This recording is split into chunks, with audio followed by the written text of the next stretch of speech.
প্রিয় সাথী ও বন্ধুগণ, এই চিত্রটা হলো চর্ণগর্দি একটা খেলার মাঠ। তো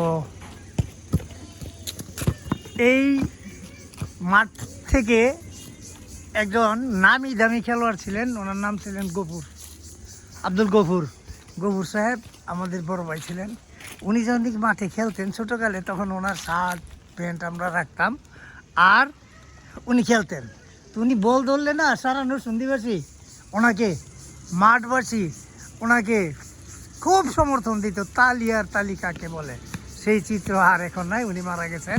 আল্লাহ ওনাকে সহি সালামতে রাখুক, কবরের সাহিত্য আছেন, রুহের মাগফিরাত কামনা করি। আপনি দেখেন, এই একটা ঐতিহ্যবাহী মাঠের চতুর্দিকে শুধু কাঠ গাছের সমারোহ দেখছেন।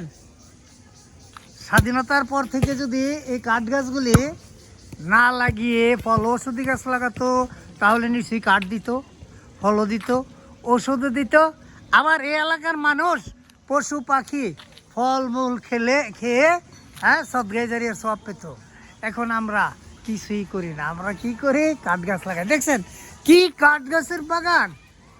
প্রতিটা মসজিদ, স্কুল, মাদ্রাসা এবং খেলার মাঠ চতুর্দিকে শুধু কাঠ গাছের বাহার।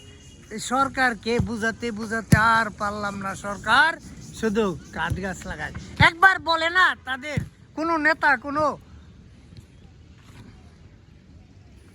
বুদ্ধিজীবী এই দেশের, যারে তোমরা গাছ লাগাও, ফল আর ওষুধি গাছ লাগাও, এই দেশটা কি ক্ষুধা দারিদ্র মুক্ত বানাও, সে কথা কেউ বলে না। বড় বড় বক্তৃতা দেয়, বিবৃতি দেয়।